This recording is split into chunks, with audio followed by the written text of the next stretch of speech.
नमस्कार प्यारे विद्यार्थियों। DRDO septum 10 admin and align के एग्जाम हो रहे हैं। 14 मार्च 2023 का फर्स्ट शिफ्ट में जो क्वेश्चन पूछे गए हैं, जितने क्वेश्चन हमें पता चले हैं वो हम आज इस सॉल्यूशन करने वाले हैं। बच्चे बहुत कम संख्या में क्वेश्चन बता रहे हैं, इसलिए हमें जितने क्वेश्चन पता चल रहे हैं आपको बना क्वेश्चन बता रहे हैं वीडियो के माध्यम से। साथ ही पीडीएफ भी आपको वेबसाइट पर अवेलेबल है, लिंक दे रखा है डिस्क्रिप्शन में, वहां से जाकर डाउनलोड कर लीजिए।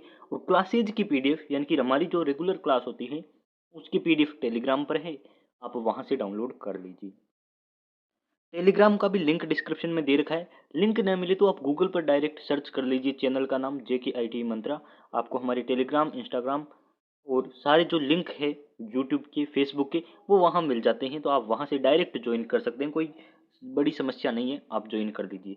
देखिए 14 मार्च 2023 का पेपर हुआ है और बच्चों ने जो क्वेश्चन बताए हैं आपको सॉल्यूशन करवानी जरूरी है, ताकि आपके लिए भी इंफॉर्मेशन है और आपको भी पता चले कैसे क्वेश्चन पूछ रहे हैं।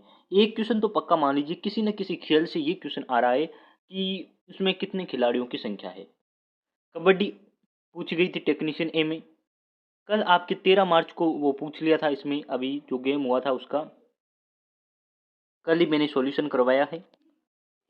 बास्केटबॉल के खिलाड़ियों की संख्या पूछ ली थी, आज एक और खेल की संख्या पूछ ली है, यानी कि किसी न किसी खेल की खिलाड़ियों की संख्या पूछी जा रही है।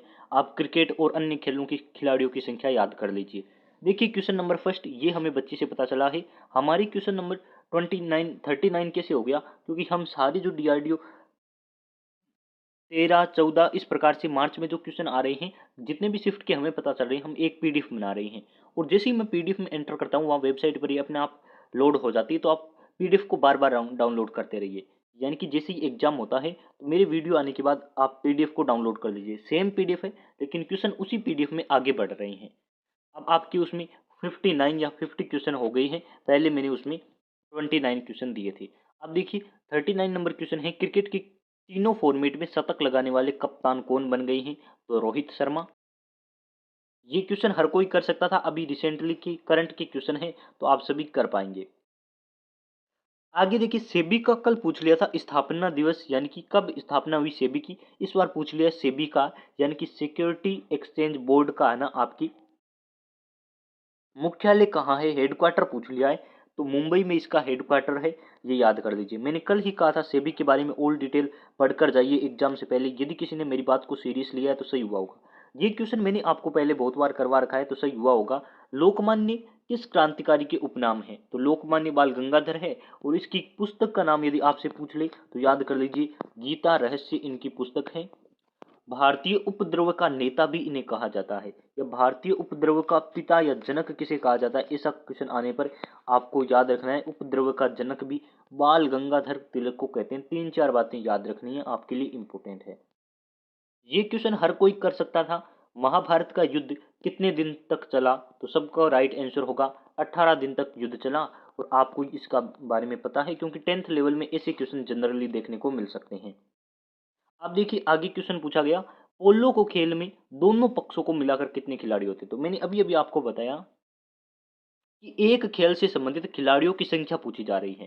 पोलो पूछ ले, बास्केटबॉल, कबड्डी या फिर जो भी खेल है, क्रिकेट, उनसे खिलाड़ियों की संख्या पूछ रहे हैं। लेकिन यहाँ थोड़ा सा ट्विस्ट है, दोनों पक्षों को मिलाकर। तो यदि आपको एक पक्ष के पता है 4 होती है तो आप दोनों पक्षों को जोड़ देंगे, यानी कि टोटल 8 खिलाड़ी होते हैं।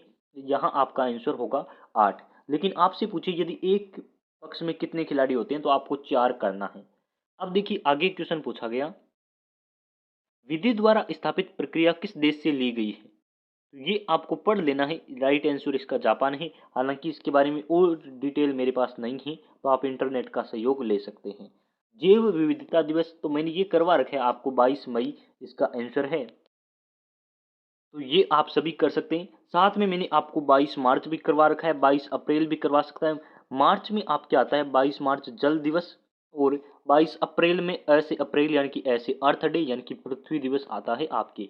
8 मार्च को अंतर्राष्ट्रीय महिला दिवस अभी अभी सेलिब्रेट हुआ है, तो ये जानकारी आप जरूर नोट कर लीजिए। 9 जनवरी को प्रवासी भारतीय दिवस, जो कल आपसे पूछा गया था आपके एग्जाम में, तो ये भी इंपॉर्टेंट है।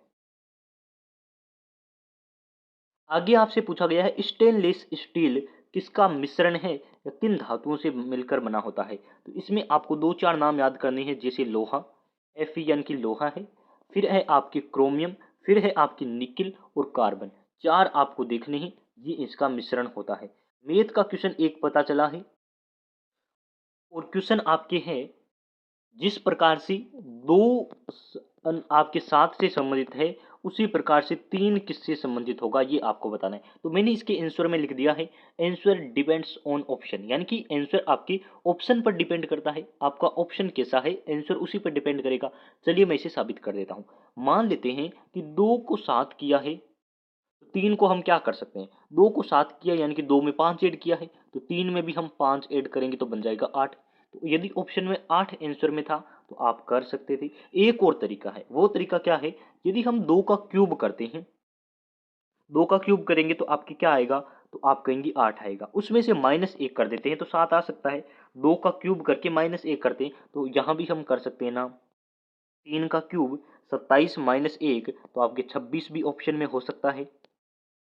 यानी कि इस क्वेश्चन का आंसर आपके ऑप्शन पर डिपेंड करता है। ऑप्शन में आपको 26 दे रखा था या फिर आपके 8 दे रखा था, वो आंसर था।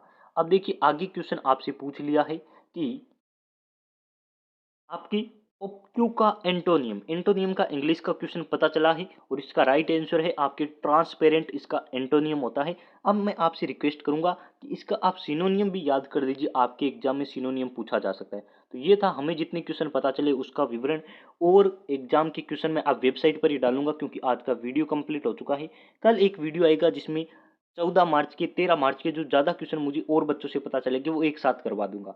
अभी के लिए बस इतना ही। वीडियो को लाइक शेयर जरूर करें। चैनल पर पहली बार आए हैं तो DRDO एडमिन एंड अलाइन की प्लेलिस्ट पर जाकर अपनी स्टडी कर सकते हैं।